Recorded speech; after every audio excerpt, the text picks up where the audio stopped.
Esam nonākuši mežā. Cik tad īsti maksā bērs uz kājas? Šeit mums ir, esmu izvēlējies 3 caurmēru pakāpes. 10 cm, 20 un 30. Pirmais jautājums. Cik tad vienā bērzā ir kubi? Es jums teikšu tā. Ja bērza vidējais caurmērs ir 20 cm un pieņemsim tādā diametrā augstums ir parasti 25 metri, tad vienā bērzā ir aptuveni 0,28 kubi. 0,3. Tādā gadījumā, ko jūs teiksiet, cik tad kubi ir 10 centimetrīgā? Divreiz mazāk? Vai cik ir 30 centimetrīgā? Pusotreiz vairāk? Nē! Tā tas nestrādā. Jo, ja jūs mācījāties matemātiku, tad atkarībā no diametra tā līkne koksnes kubikmetriem ir eksponenciāla. Respektīvi, ja mums šeit ir kubikmetri un šeit diametrs, tad līkne kāpj eksponenciāli. Respektīvi, jo lielāks diametrs, jo kubikmetra pieaugums ir straujāks. Tātad, ko mēs šeit varam redzēt?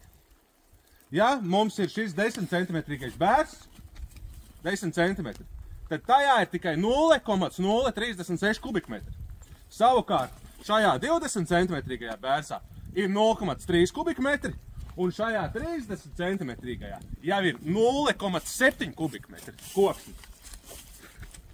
Ko mēs no tā varam secināt? Piekritīsim. No šī 10 centimetrīgā bērza nekāds finērs nesanāk. Tātad mums ir 100% papīrmalka. 0,03 kubikmetri. Tātad, ja mēs pieņemsim, ka bērza papīrmalka maksā 55 eiro, tad lūk, šīs konkrētais bērs šeit uz kājas mums maksā 2 eiro. Bet viņš vēl jādabū līdz ceļmalē.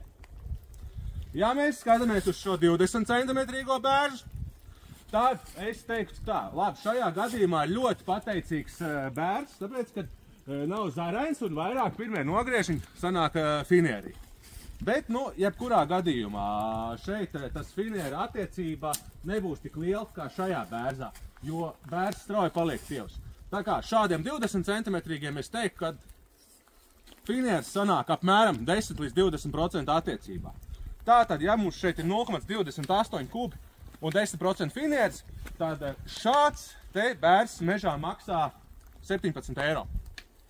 17 eiro, bet tev viņš vēl ir jāpaņem, jāsazāģē un jāizved krastā. Ja mēs skatāmies uz lielo bērzu, šeit mums jau ir 0,7 kubikmetri. Un es teiktu, nu, kad šis ir labais bērs, šeit noteikti ir finieris 30% no kopējā apjoma.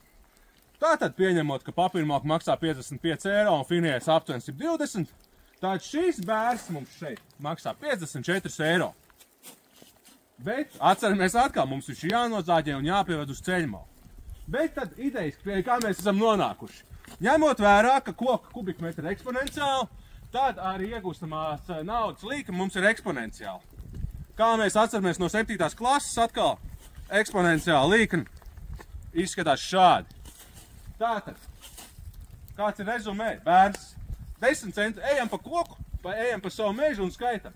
10 centimetrīgs bērs 2 eiro, 17 eiro, 54 eiro. Tieši tik vienkārši.